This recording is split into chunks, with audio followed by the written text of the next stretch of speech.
Rabbi shrah sadri wa yassir li amri wahlul 'uqdatam min lisani yafqahu qawli. Man dzalladzi yuqridu Allaha qardan hasana fayudallahu lahu wa lahu ajrun karim. Segala puji bagi Allah, rahmat seluruh alam atas segala nikmat dan karunia-Nya, yaitu nikmat iman, nikmat Islam, dan nikmat sehat yang sekali lagi patut kita syukuri. Kita masih dapat berkumpul di tempat yang mulia ini untuk melaksanakan sholat fardu subuh berjamaah, dan akan kita lanjutkan dengan ta'lim.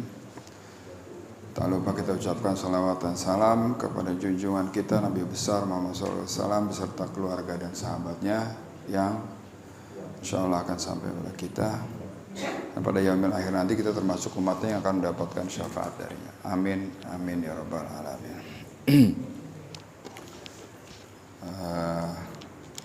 Jumpa lagi bersama saya. Kali ini yang saya akan share adalah Allah Maha Kaya, sama sekali tidak membutuhkan bantuan apa-apa dari makhluk ciptaannya, yaitu manusia. Namun melalui firman-Nya Allah mengajak manusia untuk meminjamkan hartanya yang baik-baik kepadanya.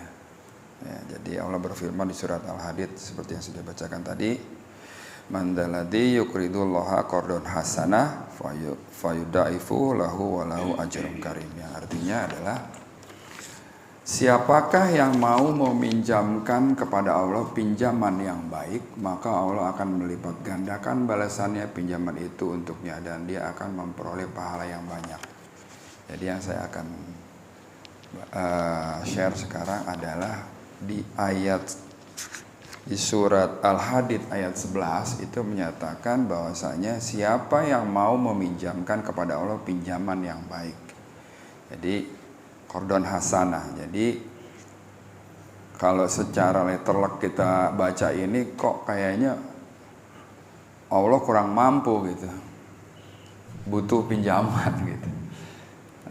Jadi meminjam di sini yang dimaksud adalah memberi infak atau sedekah. Tentunya bukan digunakan untuk Allah, tetapi untuk kebaikan sesama manusia. Jadi digunakan kata pinjaman ini menandakan bahwa semua itu akan dikembalikan kepada orang-orang yang meminjamkannya dengan ikhlas. Bahkan pinjaman yang dikembalikan tadi bukanlah sesuatu yang gak bakalan dibalas, tetapi akan dikembalikan pinjaman itu dengan berlipat ganda. Kenapa Allah mengajak dengan kata pinjaman? Itu kan sebenarnya kalau kita lihat tuh halus bener. Allah sebenarnya nggak perlu apa-apa, yang perlu sama kita ya. Jadi seperti orang yang antara dua orang saling meminjamkan. Saya meminjamkan uang, ya kan? Secara adabnya dia akan mengembalikan sejumlah yang saya pinjamkan. Tapi kalau sama Allah, ya kita pinjemin, baliknya berlipat ganda gitu. Kapan? Ya terserah Allah. Tapi yang pastinya di akhirat nanti akan dikembalikan dengan berlipat ganda. Itu janji Allah. Jadi kalau kita melihat bahwasanya Allah itu menggugah kita untuk sini pinjemin ke saya, nanti saya bayar berlipat ganda gitu. Masa kita nggak mau sih? Nah, gitu ya.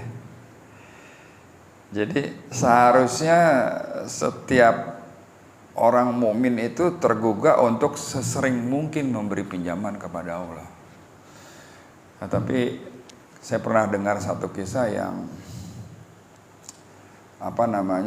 ini lagi-lagi bangsa Yahudi gitu. Saya lupa pada ada juga dijelaskan di dalam Quran juga yang menyatakan tuh Tuhannya perlu bantuan gitu. Ya kan, berarti nggak keren tuh gitu. Nah, sebenarnya bukan itu. Jadi pinjaman yang baik ini akan balik pada kita gitu. layaknya kita meminjamkan, padahal kan hakikatnya semuanya kan milik Allah ya. Apa yang ada di badan kita, apa yang kita pakai, apa yang kita punyain, katakanlah harta itu sejatinya milik Allah gitu. Nah, karena saking baiknya Allah bilang, mau yang ekstra enggak gitu. Karena kan kita di dalam Quran sendiri dijelaskan banyak sekali gitu. Ada sedekah, ada infak, ya kan? Ada balasan berbuat baik yang 10 kali lipat dan segala macamnya. Ya kan? Kenapa kok ada lagi yang ini nih? Bahkan di dalam Quran itu ada sekitar 3 sampai 4 ayat. Ya, di beberapa surat itu menyatakan pinjaman yang baik. Nanti kita bahas. Jadi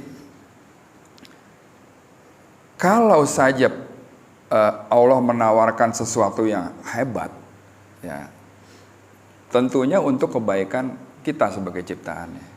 Tinggal kita mau ngambil apa enggak. Karena biasanya tuh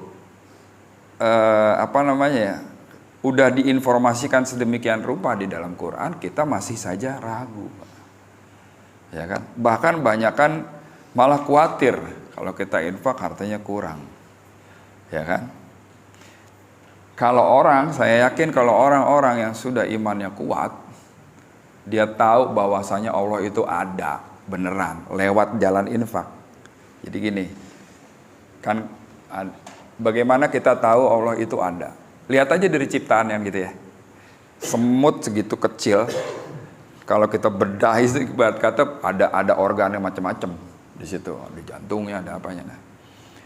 Nah, terus supaya kita meyakinkan lagi selain ciptaannya apa gitu, kita tes. Kalau misalnya di Quran itu disebutkan bahwasanya kalau di surat Saba ayat 39 bilang apa yang kamu infakkan akan kami ganti semuanya. Kalau udah janji begitu, kita tinggal berani enggak? Ayo laksanakan. Kita tunggu apakah janji yang Allah janjikan itu benar apa tidak gitu. Itulah caranya ngetes Allah itu ada gitu. Di samping ngelihat ciptaannya gitu. Artinya apa yang hukum berlaku di dalam Al-Quran itu berlaku buat kita. Nah, contohnya gini. Saya waktu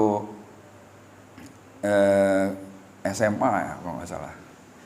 Itu pernah berdoa karena waktu itu diceritakan tentang bagusnya tahajud ya. Saya kepengen bangun Pak. Waktu itu bapak pasang weker lewat terus. Sampai satu saat saya berdoa sebelum tidur begini, ya Allah bangunkan saya jam 2 lewat 2 menit. Ya. Bangunnya pas Pak. Artinya begitu dia bangun kita masih kelingan, begitu kita sadar itu 2 lewat 2 menit. Siapa tuh yang bangunin? Kalau bukan Allah, ya kan? Kita kan kalau begitu dengar alarm kan biasanya sayup-sayup dulu baru kita melek gitu kan. Itu sampai saya sadar, sampai saya matikan alarm itu 2 lewat 2 menit. Di situ saya wudhu terus mulai sholat gitu. Nggak cuma sekali, yang kedua kali saya agak ngetes juga gini. Di sekolah saya dulu ada perlombaan sepeda cross gitu, sepeda yang jumping gitu. Saya ikut, saya berdoa, ya Allah saya pengen juara 2, nggak minta juara 1 Pak, juara 2. Begitu selesai, saya juara 2 Pak, diumumin, dipanggil, maju ke depan gitu, juara 2. Wah saya bilang Allah bener ada. Jadi kalau misalnya kita pengen tahu dari mana Allah itu mengembalikan, kalau di dalam surat 2 ayat 261 itu, kalau kita berinfak dibalasnya 7 bulir, setiap bulirnya ada 100, 7 kali 100, 700 kali lipat. Dari mana kita tahu? Kalau kita nggak nyoba. Gitu. Bahwasanya apa yang ada di Quran itu benar dan itu berlaku buat kita. Gitu. Jadi kalau ada ayat yang bilang berikanlah pinjaman yang baik kepada Allah, masa kita nggak mau ambil? Kalau mau tes aja, cobain tuh, ya kan? Di situ kita tahu, oh Allah itu benar-benar sama janjinya. Gitu. Satu lagi, ketika saya waktu itu ada adik ipar saya yang sekolah, waktu itu kan ikut saya. Satu saat butuh untuk bayar kuliah, kurang 700.000. Ingat banget saya. Saya itu yakin di tabungan saya waktu itu habis. Udah nggak ada waktu itu, pas tengah-tengah bulan. Ya kan? Saya berdoa, ya Allah, tolong adik saya mau bayar kuliah nih. Terus udah gitu, tolong kami ya Allah. Habis saya sholat, 10 menit kemudian saya ke ATM, Pak. Itu saya nggak ngerti. Ada kayak lu berangkat ke ATM deh gitu, kayak ada yang nyuruh gitu, Pak. Padahal saya tahu saya tuh nggak ada. Begitu saya cek saldo, ada 700.000, Pak. Ada, dan saya nggak tahu itu dari mana. Saya ambil, saya kasih, ya kan? Saya mikir, kenapa gue nggak minta 1 juta apa 10 juta aja ya, kan gitu ya. Saya minta, ya Allah, kami perlu 700.000 untuk bayar kuliah adik saya. Ada, Pak, 700.000. Pas seperti yang kita butuhkan. Jadi gini, kadang Allah memberikan kita itu bukan apa yang kita mau, tapi apa yang kita butuhkan. Dan terserah Allah mau ngasihnya kapan. Last minute pun bisa gitu. Ya kan? Ini tanggal terakhir bayar nih gitu misalnya. Allah adakan kita. Saya bilang, wah ini kebetulan banget. Dan mintanya 700, ya 700 ada. Gitu. Habis itu, ya minta lagi. Gitu loh, Pak. Ya, jadi kalau kita memang di situ ada keimanan yang kita pertaruhkan. Ada lagi waktu itu sepupu saya. Ini tante saya yang cerita. Jadi satu saat sama lagi ngepres banget, nggak ada berlebih. Terus sepupu saya dengar ceramah bahwasanya kalau kita infak diganti 700 kali lipat. Waktu itu ini saya masih SMP, sepupu saya. Dia bilang sama ibunya, "Mam," katanya, "aku butuh ini yang harganya segini." Ibunya bilang, "Aduh, belum ada gini-gini." Terus, "Nih ya, aku dengar tadi di masjid kalau misalnya infak itu dibayar 700 kali lipat dibalasnya," katanya. "Aku udah infak 1.000," katanya. "Berarti kita bentar lagi dapat 700.000. Nah, di situ tante saya langsung, "Ya Allah ya Rob, mudah-mudahan aku bisa menjelaskan dengan baik kepada anak ini," gitu. Anak SMP, Pak, kelas 1 kalau nggak salah. Kenapa? Karena kalau misalnya enggak, dia kan belok, Pak, gitu, menceng tarnya gitu. Benar nggak? Akhirnya tante saya berdoa di dalam sholatnya, "Ya Allah, tunjukkanlah kami cara untuk menjelaskan dan supaya anak ini apa yang dipertaruhkan di situ keimanan juga, Pak." Karena anak ini sepupu saya itu orangnya nggak gampang percaya gitu. Apa-apa dites, masa yang benar gitu, kayak gitu-gitu. "Nih, gue denger ya, gue udah infak 100.000, ntar balasannya 700.000. Tahu nggak, Pak, kejadian apa? Bener itu. Nggak tahu dari mana ibunya dapat rezeki sejumlah itu. Dia bilang sama tuh anak, "Nih, mama dapat segini. Tuhan bener nggak janjinya?" "Iya ya, mah, bener ya." Dari situ dia kuat, Pak, imannya. Tuh anak sampai sekarang gitu loh. Jadi kalau kita bilang, oh iya, kayak pertaruhan di situ, Pak. Karena tante saya berpikir, ini kalau enggak istilahnya enggak kejadian, dia bisa nggak ada tuh, Tuhan nggak ada, bohong tuh yang diomongin sama Ustadz. Buktinya gue 1.000 nggak jadi 700. Padahal kan nggak cuman duit, Pak, balikannya ya kan. Badan sehat, anak selamat, anak pinter, anak nggak bikin masalah gitu lah, kerjaan lancar apa, balikannya banyak yang kalau dirupiahkan atau diduitkan itu lebih dari 700 kali lipat. Itu yang kita kadang kagak sadarin gitu Pak, bahwasanya kita bisa hidup sampai sekarang, masih bisa makan, masih bisa apa, nggak tahu, nemu aja gitu, ada aja gitu, ada kerja, ada ini apa, dimudahkan, itu dimudahkan, punya tetangga baik, ya kan? Terus kita lagi butuh tetangga nggak pakai babi bu, nolong, kayak gitu, itu rezeki juga Pak. Allah balasnya lewat macam-macam. Jangan juga letterlek saya sedekah duit, balasannya duit juga gitu.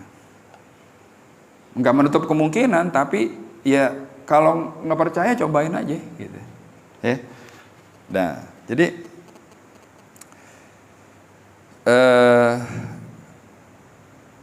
dalam hadis riwayat Muslim, sedekah tidak mengurangi harta. Itu yang jelas. Bersedekah dengan tulus karena Allah, harta kita akan ditambah dan berlipat ganda oleh Allah. Apalagi Allah juga berjanji di surat Saba, surat 34 ayat 39.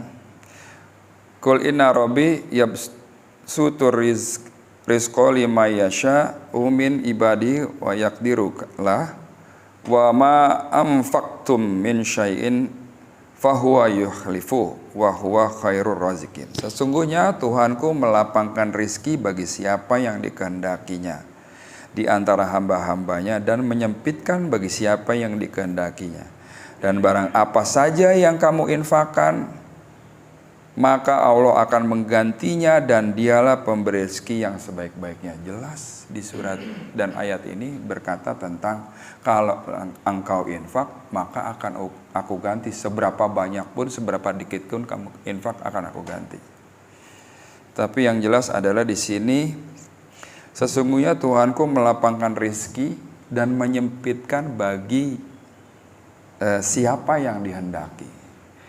Kalau kita secara letterlek melihat ini, kayak kok Tuhan bisa sih gitu pilih-pilih gitu kan. Nah, maksudnya melapangkan rezeki atau menyempitkan rezeki kepada siapa yang dia kehendaki adalah kepada siapa orang-orang yang sudah ditawarkan lewat ayat-ayatnya yang nyambut. Maka kalau dia nyambut, dia lapangkan rezekinya. Dia menyambut ayat seruan untuk sedekah, dia sambut sedekah. Seruan untuk berbuat baik, berbakti pada orang tua, dia sambut. Dia ambil gitu, dia jalanin gitu. Perintah lagi untuk jihad gitu, dia jalankan itu gitu. Jihad kan banyak ya Pak. Ya, kita berdakwah termasuk jihad juga di jalan Allah. Ya kan? Dia lakukan itu gitu. Jadi apa yang Allah sarankan atau anjurkan gitu, atau Allah suruh, kita ambil itu dengan segala keimanan kita. Jadi siapa yang mau nih dilapangkan rezekinya, ayo ambil.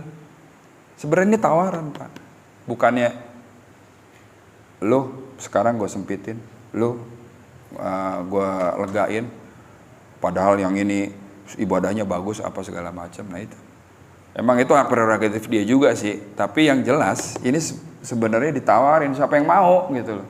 Yang mau dilapangkan rezekinya, ayo, ini ada banyak di Quran tuh. Lewat macam-macam gitu loh. Lewat sabar, lewat sholat, lewat apa segala macam gitu loh. Ya.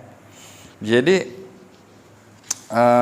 untuk pinjaman yang baik ini sebenarnya ada kisah Pak. Nah, saya bacakan kisahnya ya. Diriwayatkan dari Sabit bin Al-Bunadi dari Anas, mengisahkan dahulu ada orang bertetangga yang terlibat sengketa karena memperebutkan sebatang pohon kurma. Jadi gini, ada dua orang dampingan. Ini kebunnya dia mau dibikinin pagar. Kebunnya si A nih mau dibikinin pagar. Begitu nyampe pada satu posisi, ada batang kurma yang bukan punya dia, tapi punya si B, punya sebelahnya. Ribut, wah nggak bisa gini. Ini kan masuk batas gue, enggak ini batas gue nih gitu kan. Gue mau bikin pagar nih. Ribut, akhirnya nyampe ke Rasulullah. Ya kan, nyampe ke Rasulullah. Begitu di hadapan Rasulullah ceritain, nih Rasul begini gini gini, gue punya kebun banyak batang kurmanya, yang nih cuman satu tapi di paras berbatasan. Gue mau bikin pagar kehalangan dia. Apa yang harus saya lakukan, katanya. Rasulullah bilang gini kepada si B, katanya, kasih aja yang sebatang itu buat tetangga lo gitu. Jadi ini kalau pagar belok dikit gitu ya, kasih aja. Nah, sementara yang ini kebunnya agak jarang, batang kurmanya yang ini penuh gitu. Terus yang di batasnya ini mau dikasihin ke dia. Kalau kita sebagai orang, kita pikirnya, kagak adil nih Rasul nih, masa begitu sih, gitu ya. Tapi Rasulullah bersabda begini, berikanlah batang kurma itu kepada saudaramu agar bisa memagar tanahnya. Engkau akan mendapatkan ganti sebuah kebun kurma di surga. Pujuk Rasulullah SAW. Tapi tetap aja itu yang sebelah ini, si B ini nggak mau ngasih. Wah, nggak bisa, dia udah banyak kurmanya, masa tinggal satu punya saya kasih ke dia? Enggak bisa. Tiba-tiba seorang sahabat Nabi namanya Abu Dahdah datang menghampiri Rasulullah. Didengerin tadi tuh, Rasulullah kasih keputusan kepada dua orang itu. Dia tanya, ya Rasul, benarkah demikian apa yang baru engkau katakan itu, engkau sabdakan itu, wahai Rasulullah? Ujar Rasulullah pun mengiyakan. Rasul, yang barusan Anda omongin benar nih? Iya benar, kata Rasul. Dia langsung senyum, Abu Dahdah. Abu Dahdah itu siapa yang kagak kenal? Saat itu dia punya 2 kebun kurma yang gede banyak dan berbuah lebat. Banyak batang kurmanya dalam kebunnya. Ada 2 kebunnya.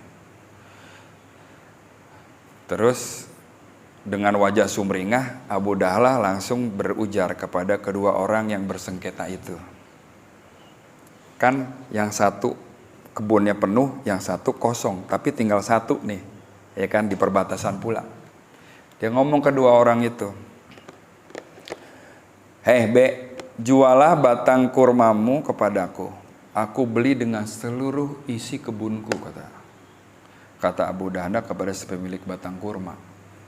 Dia ngeliat tuh begitu Rasul bilang, lo tolong kasih nih yang sebatang buat tetangga lo, nanti lo diganti 1 kebun penuh di surga. Abu Dahdah denger, dia bilang, wah kalau gitu gue mau deh. Dia bilang, B, lu jual ya sebatang itu, gue ganti sama kebun gue yang 2 kebun yang bagus-bagus, ya kan? Siapa yang kagak mau? Mau deh itu, si B itu, ya kan? Kaget si B-nya, karena siapa yang nggak kenal si Abu Dahdah itu. Di kebun tersebut setidaknya ada 600 pohon kurma. Gak itu aja, di dalam kebunnya Abu Dahdah itu ada sumur, ada villa, ada taman yang indah, ya kan? Benarkah Abu Dahdah rela menjualnya hanya untuk mendapatkan 1 batang kurma yang dipertikaikan orang-orang itu? Setengah nggak percaya, pemilik batang kurma yang sebiji itu, si B itu akhirnya ngangguk, ya dah, boleh dah, ya kan? A, kebunnya jadi rame, B dapat ganti yang sebatang itu.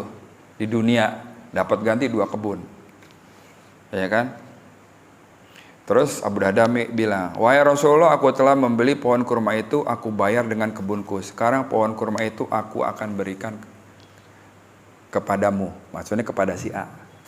Jadi dia dapat janjinya Allah yang diberitakan oleh Rasulullah. Rasulullah pun terus kesima dengan perbuatan Abu Dahdah. Alangkah banyaknya tandan kurma yang harum baunya milik Abu Dahdah di surga kelak. Sabda Rasulullah seraya mengulang kalimat, diulang-ulang. Begitu dia tahu ada orang yang benar-benar punya kebun bagus, dia rela nukar dengan sebatang ini agar tadi pertikaian itu nggak lanjut. Yang A seneng, B seneng juga, ya kan? Dia dapat gantinya di surga, gitu kan? Terus Abu Dahdah pulang menemui istrinya. ia ceritain apa yang baru aja dia lakukan. Ia pun mengajak istri beserta anak-anaknya untuk keluar dari kebun kurma yang baru saja dia jual. Jadi kebetulan istri dan anak-anaknya tinggal di dalam kebun itu. Kan di situ kan tadi disebutkan ada 600 batang, ada villa, ada sumur, ada segala macam, ya kan? Tahu istri ngomong apa? Nah, ini bedanya istrinya sahabat sama kita. Istrinya ngomong gini, alangkah beruntungnya jual belimu, suamiku, ujar Ummu Dahdah istrinya. Jadi kisah ini dikisahkan di Al-Mu'jam Al-Khabar 22 nomor 763. Jadi bininya dikasih tahu, gue udah dapat satu kebun kurma di surga. Gara-gara gue tukar kebun yang kita milikin ini nih sama satu batang kurma. Satu batang kurma udah saya kasihin ke A, katanya. Istrinya ngedenger, Masya Allah, beruntung banget kita ya. Ayo kita keluar dari rumah kita ini sekarang, cabut. Jadi karena kisah ini juga, ya, ini kisah yang melatar belakangi turunnya ayat Al-Quran surat Al-Baqarah ayat 245. Yang bunyinya begini, siapa yang memberi pinjaman kepada Allah dengan pinjaman yang baik, pasti Allah berikan ganjaran kepadanya dengan ganjaran yang banyak. Ya, jadi bisa kita tahu ketika kita meminjamkan kepada Allah, maka di akhirat kelak pinjaman itu dibayarkan Allah dengan kenikmatan surga. Tentunya Allah nggak bakalan ingkar kepada umatnya, ya. Jadi keyakinan itulah yang dipegang kuat oleh Abu Dahdah. Dia rela menjual kebunnya untuk bisa bersedekah satu batang kurma lagi. Nah, pertanyaannya kita dengar kisah itu kayak dongeng, tapi ini kejadian, ya kan? Pertanyaannya selanjutnya adalah seberapa yakinkah kita dengan janji Allah? Benarkah itu? Benarkah kita dengan sedekah itu yang kita keluarkan akan mendapatkan ganjaran yang berlipat? Jika yakin itu benar-benar ada, maka tentu kita akan meminjamkan semua benda keduniawian kita kepada Allah. Kemudian mengharapkan pengembaliannya di akhirat kelak. Jadi gitu ya. Jadi kalau kita dapat informasi bahwasanya di Quran tuh bicara tentang ini, katakan dengan pinjaman yang baik, apa yang harus kita lakukan? Anda coba aja, gitu. Coba dan bagaimana lihat hasilnya. Karena gini, di perintah memberikan pinjaman itu ada di beberapa ayat di dalam Al-Quran. Yang pertama adalah Al-Baqarah ayat 245, saya bacakan artinya. Auzubillahi minasyaitonirrajim. Barang siapa minjami Allah dengan pinjaman yang baik, maka Allah melipat gandakan gantinya kepadanya dengan banyak. Akan menahan dan melapangkan rizki dan kepadanya lah kamu dikembalikan. Satu. Yang kalau ditanya dalilnya. Yang kedua adalah Al-Hadid ayat 11 tadi. Barang siapa meminjamkan kepada Allah pinjaman yang baik, maka Allah akan mengembalikannya berlipat ganda dan baginya pahala yang mulia. Lalu di At-Taghabun ayat 17. A'udzubillahi minasyaitonirrajim. Jika kamu meminjamkan kepada Allah dengan pinjaman yang baik, niscaya Dia melipat gandakan balasan untukmu dengan mengampuni kami, dan Allah Maha mensyukuri dan Maha penyantun. Jadi kalau kita lihat di sini ada 3, bahkan ada satu lagi, tapi nggak saya cantumkan di sini. Ada 3 ayat yang menyatakan bahwa ayo berikan pinjaman yang baik. Yang pertama akan dilapangkan rezekinya. Yang kedua pahala yang mulia dan dibalas berlipat ganda. Ya kan? Yang ketiga melipat gandakan balasan dengan mengampuni dosa-dosa kita. Jadi kita itu kalau kita infak sedekah bisa diampuni dosa. Dari mana dalilnya? At-Taghabun ayat 17. Dan Allah Maha mensyukuri dan Maha penyantun. Jelas. Karena Allah juga bilang la in syakartum la azidannakum wa la in kafartum inna adzabi lasyadid. Ketika kita bersyukur maka Allah akan tambah. Ya, kita kufur nikmat, nah azabnya jelas, pedih. Ya, jadi mengenai pinjaman yang baik, apa yang bisa kita pinjamkan ke Allah? Ya, infak yang kayak apa? Gitu. Yang pertama, kita lihat di surat Al-Baqarah ayat 267. Auzubillahi minasyaitonirrajim. Hai orang-orang yang beriman, nafkahkanlah di jalan Allah sebagian dari hasil usahamu yang baik-baik dan sebagian dari apa yang kami keluarkan dari bumi untukmu. Dan janganlah kamu memilih yang buruk-buruk lalu kamu menafkahkan daripadanya. Padahal kamu sendiri tidak mau mengambilnya, melainkan dengan memicingkan mata terhadapnya. Dan ketahuilah bahwa Allah Maha Kaya lagi Maha Terpuji. Jelas, infak yang harus dikeluarkan adalah infak terbaik dari kita. Jadi kalau misalnya mau sedekah jangan tanggung-tanggung. Kalau mau ngasih baju ke orang ya baju yang baru gitu. Katakanlah begitu. Ya. Hasil yang terbaik, yang apa? Yang kita juga pakai. Jangan yang kita ngelihat aja udah males gitu. Ini ayat ini ngomong gitu. Ya. Jangan apa yang misalnya kita kasih, kita infakkan yang bagus-bagus, jangan yang istilah udah jelek nih gue nggak pakai nih. Ya. Memang sih daripada mubadir, apa yang kita punya kita kasih ya nggak apa-apa juga. Tapi kalau mau ngasih, kasihlah yang terbaik. Ya. Bahkan Allah memberikan ilustrasi tentang infak ini di surat Al-Baqarah ayat 265-nya. Dan perumpamaan orang-orang yang membelanjakan hartanya karena mencari ridha Allah dan untuk keteguhan jiwa mereka seperti sebuah kebun yang terletak di dataran tinggi dan disiram oleh hujan lebat. Maka kebun itu menghasilkan buahnya 2 kali lipat. Jika hujan lebat tidak menyiraminya, maka hujan gerimis pun memadai. Dan Allah Maha melihat apa yang kamu perbuat. Ilustrasinya apa? Kebun gede disiramin hujan lebat, hasilnya berlipat ganda. Tuh, ilustrasinya Allah.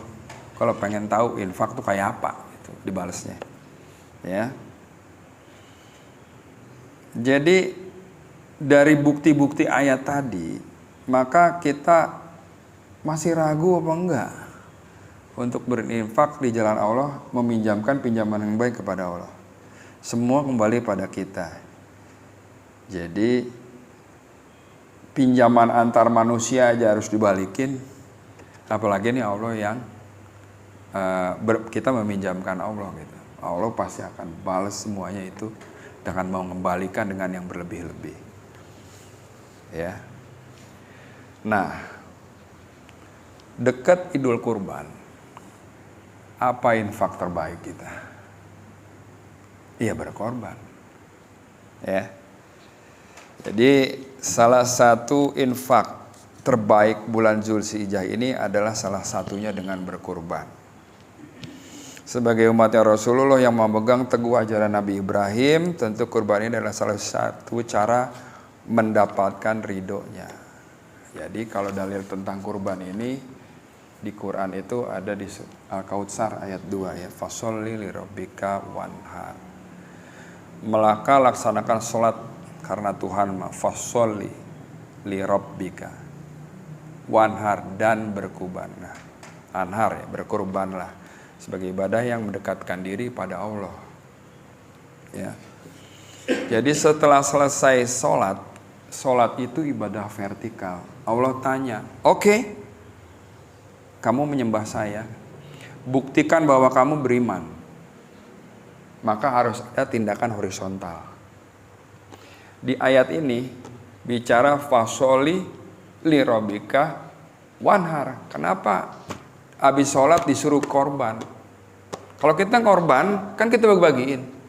Itu adalah action horizontal.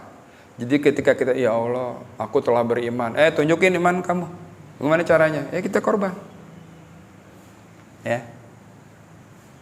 Jadi sesuai apa yang kita ucapkan di hadapan Allah itu sesuai. Nah, jadi lalu Nabi bersabda juga, ada sabda Rasulullah dari Abu Hurairah, Rasulullah SAW telah bersabda, barang siapa yang mempunyai kemampuan tetapi ia tidak berkurban, maka janganlah ia mendekati atau menghampiri tempat sholat kami. Hadis riwayat Ahmad dan Ibnu Majah. Ini Rasul ngomong begini, Pak. Kalau kita punya kemampuan tapi kita kagak mau berkorban, nah ini gitu. Jangan deketin tempat sholat gue. Begitu ibadah korban ini sunnah tapi muakkad ya Pak. Ya, sunnah muakkad, sunnah yang sangat dianjurkan. Ya. Lalu di hadis riwayat Tirmizi, tidak ada amalan yang diperbuat manusia pada hari raya kurban yang lebih dicintai Allah selain menyembelih hewan. Sesungguhnya hewan kurban itu kelak pada hari kiamat akan datang beserta tanduk-tanduknya, bulu-bulu dan kuku-kukunya. Sesungguhnya sebelum darah kurban itu mengalir ke tanah, pahalanya telah diterima dari sisi Allah. Maka tenangkanlah jiwa dengan berkurban. Hadis riwayat Tirmizi. Dengan berkurban, jiwa kita jadi tenang. Itu. Sekarang terserah kita mau ambil itu apa mau kita lewatin. Ya. Oke. Berkurban tidak hanya berkurban nyembelih kurban. Berkurban banyak. Kurban waktu, kurban kemampuan ya, tenaga, segala macam. Jadi nggak sempit sebenarnya. Tapi kalau di dalam bulan Zulhijjah ini kurban yang dimaksud adalah itu kurban hewan kurban. Jadi kalau ada orang itu kan sunnah, gitu. Sunnah yang sangat disarankan. Yakin mau kita tinggalin kalau kita punya kemampuan. Ini udah dibilang begitu. Punya kemampuan nggak berkorban, jangan deketin tempat sholat kita. Nah, kemudian di surat Al-Hajj ayat 34 dan 35 nih, dan bagi setiap umat telah kami syariatkan penyembelihan kurban agar mereka menyebut nama Allah atas rezeki yang dikaruniakan Allah kepada mereka berupa hewan ternak. Maka Tuhanmu ialah Tuhan yang Maha Esa, karena itu berserahlah kamu kepadanya dan sampaikanlah Muhammad kabar gembira kepada orang-orang yang tunduk patuh kepada Allah. Yaitu siapa orang yang tunduk patuh kepada Allah? Orang-orang yang apabila disebut nama Allah hati mereka bergetar. Orang yang sabar atas apa yang menimpa mereka, dan orang yang melaksanakan sholat, dan orang yang menginfakkan sebagian rezeki yang kami karuniakan kepada mereka. Jadi jelas di sini Allah nyuruh kita untuk bersedekah dengan kata-kata yang pinjam ini, tolong siapa yang mau kasih pinjaman kepada aku, karena halus banget Pak, ya kan? Kita sambut itu dengan apa yang kita punya. Jadi kalau misalnya dalam 1 tahun kita masih bisa jalan-jalan keluar kota, makan di tempat yang enak, ya, yang satu buffetnya aja mungkin 100-200 ribu seorang, kita bisa jalan-jalan kemana-mana, gitu kan. Terus udah gitu banyak nikmat yang kita dapat, tapi kita gagal mau korban. Nah, Anda bisa lihat posisi Anda di mana. Posisi apa? Posisi Anda dengan perintah yang ini di mana?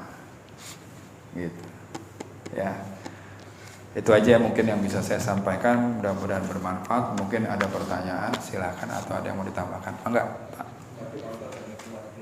Waalaikumsalam warahmatullahi wabarakatuh. Saya ingin menambahkan, artinya surat ini sangat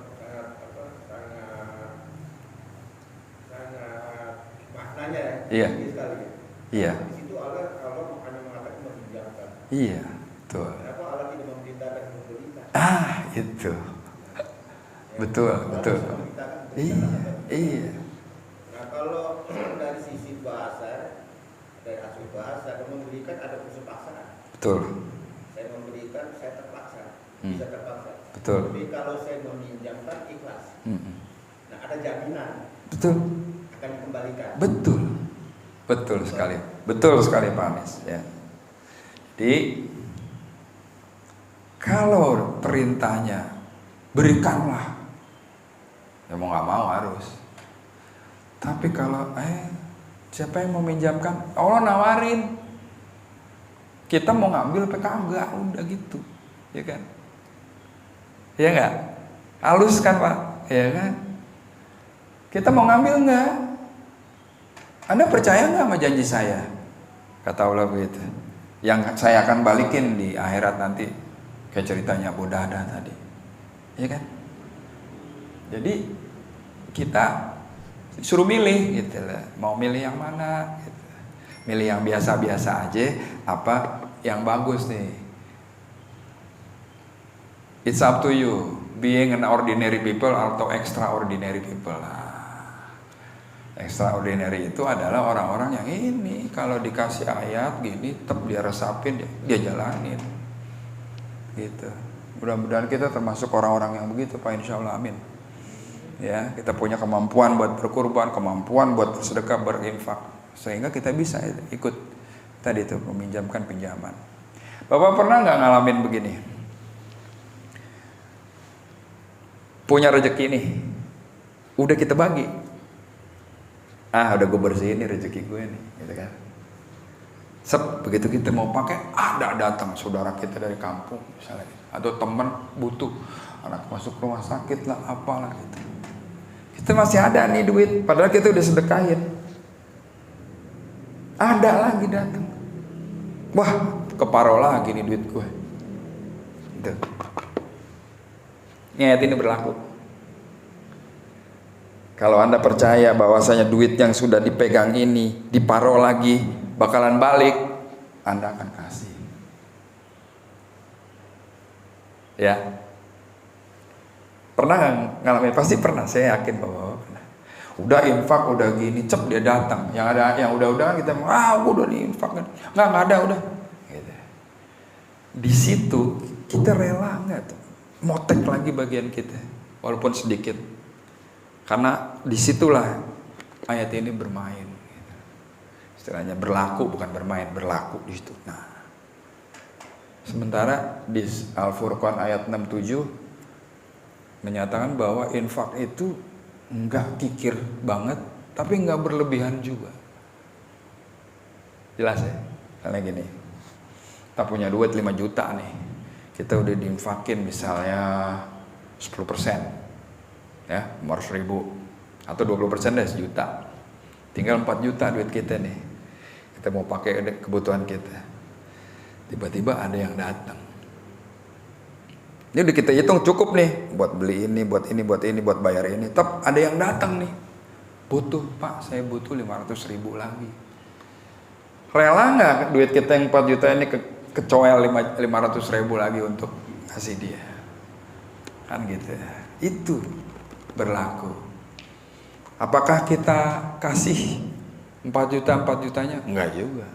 Karena Allah menyarankan di surat Al-Furqan tadi, tidak terlalu kikir, tidak terlalu berlebihan. Arti kita hitung, dia butuh 1 juta, kita cuma punya 4 juta, 4 juta pun ini udah buat sekolah anak apa. Kita nggak bisa ngasih dia 1 juta. Oke, maaf ya, aku cuma bisa kasih kamu 500.000. Nah, tetap keluar Pak. Ada 2 ayat di situ yang kita lakukan. Apa? Al-Furqan ayat 67 sama ini Al-Hadid. Atau Al-Baqarah ayat 245 atau Al-Hadid ayat 11. Ya. Jelas kan Pak ya? Punya duit 5 juta udah kita keluarin infaknya tinggal 4 juta.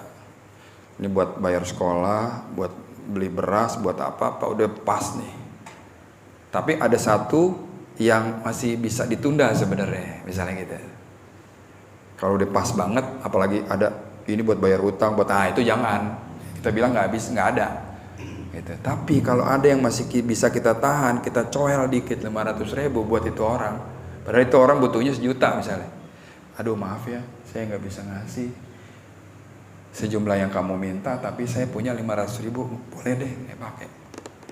Biasanya Pak, orang kalau udah butuh banget, dia minta 1 juta, kita kasih 500.000, dia ambil itu 500.000. Ya udah deh, seadanya aja Pak. Gitu.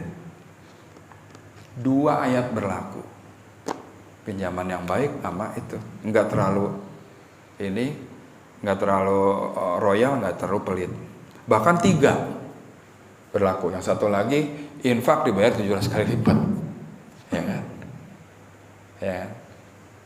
Tapi satu syaratnya, di surat 2 ayat 262 Allah berfirman bahwasanya sedekah yang baik jangan diikuti dengan menyebut-nyebutnya. Jadi kalau kita sedekah nih, udah kita paro tuh, Duit kita yang tadi 4 juta kita taruh 500 ribu ya. Besok-besok nih kita ketemu sama saudara sama tetangga kita. Ngelihat tuh orang yang minjem, dia bilang, oh tuh kalau nggak gue tolong tuh gini. Tuh rusak pahalanya.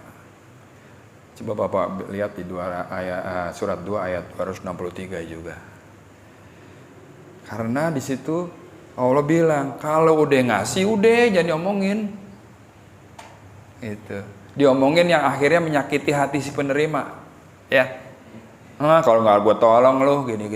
Kan sering orang begitu. Saya yakin di sini mah kagak, nggak ada, di luar sono begitu. Ya. Jadi udahlah kita rela dari uang kita yang segitu kita potek lagi, ya kan? Udah di ujung nih, tapi kita potek lagi. Oke deh, kenapa? Karena aku yakin bahwa Allah akan ganti. Gitu. Situ keimanan kita dicoba. Tapi syaratnya satu, habis ngasih jangan disebut-sebut, jangan diomongin, yang menyakiti hati penerimanya. Jadi istilahnya, lo nih, lo datang kemari nggak pernah gue nggak kasih, ya, gitu. Bukan gara-gara gue lo, wah lo nggak bisa, nah itu udah hilang, rusak pahalanya. Ya, kira-kira itu Pak. Mungkin ada pertanyaan lagi? Ya Pak. Ya silakan. Kalau dasar Pak, bedanya infak dengan meminjamkan kepada Allah. Gini, dijelaskan tadi menurut para mufassir, meminjamkan pinjaman yang baik itu dianalogikan dengan sedekah, infak dan sedekah. Jadi gitu Pak ya. Jadi meminjamkan, jadi gini. Yang saya baca adalah meminjamkan pinjaman yang baik itu sama dengan infak ya. Itu menurut kata mufasir Pak. Nah, mufasir banyak yang menjelaskan, jumhur ulama banyak menjelaskan bahwasanya apa sih yang dimaksud dengan meminjamkan pinjaman yang baik? Ya infak. Gitu. Dasarnya begitu Pak Sot, dasarnya begitu. Kenapa nggak sedekah tenaga sih, gitu kan? Kenapa nggak apa kayak gitu yang lain gitu? Apakah meminjamkan pinjaman baik itu pasti infak ya? Menurut para mufasir seperti itu. Karena di beberapa kita nih gitu, banyak orang yang begitu berkenaan dengan infak, dia akan berhitung berkali-kali sebelum mengeluarkannya. Ya, karena itu sifatnya manusia, gitu lah. Jadi ada orang yang, gue kalau mau infak mah udah los-losan aja, ada, tapi nggak semua orang Pak.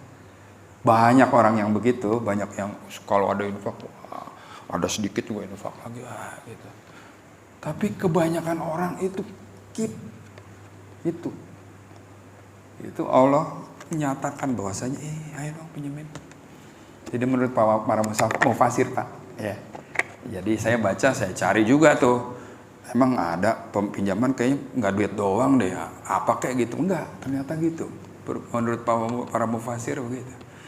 Mengartikan ayat ini seperti itu ulama-ulama. Ya, Pak Sot ya. Oke. Ada lagi mungkin? Pak Eri apa siapa mungkin? Ya. Ya, mangga.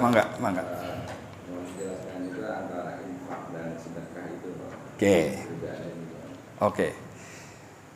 Bedanya infak dan sedekah. Ini salah satu yang pernah saya cari juga. Saya kebetulan dapat jawabannya lewat ceramahnya UAS. Kalau infak itu jelas urutannya. Coba Bapak baca surat 2 ayat 251. 215 sorry. 2 ayat 215. Infak itu dikeluarkan kemana?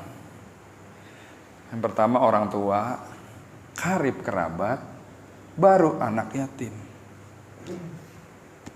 Kalau sedekah itu nggak cuma duit Pak. Sedekah itu sedekah tenaga, sedekah waktu, sedekah ilmu, sedekah banyak Pak. Yang di surat berapa Pak yang dibayar 10 kali lipat, diganjar 10 kali lipat? Pak saya. Ada kan? Semua amal ibadah kita diganjar 10 kali lipat. Ada 16 surat 16 apa?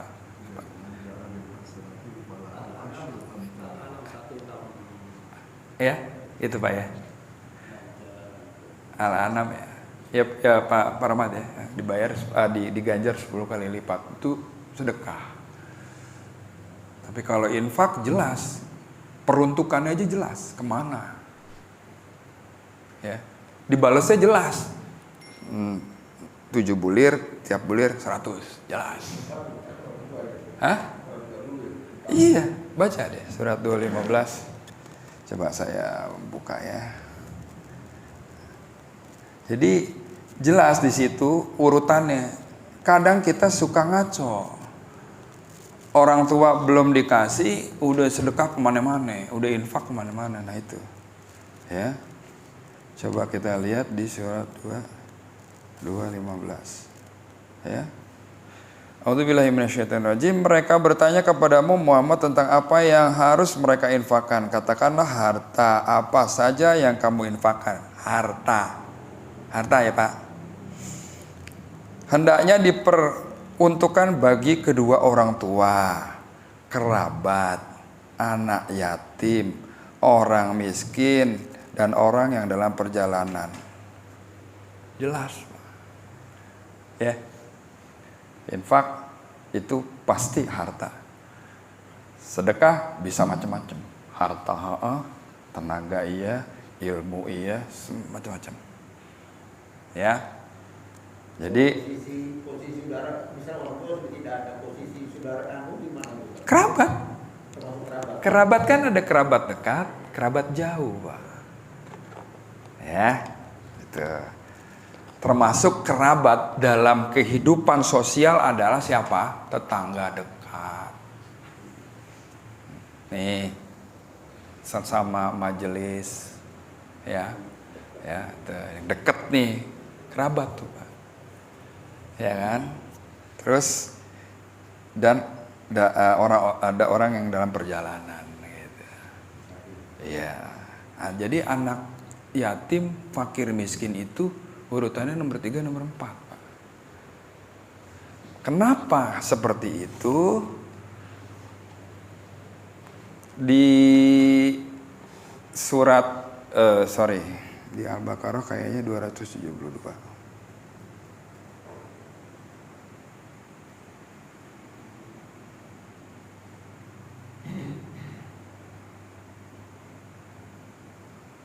Bentar ya.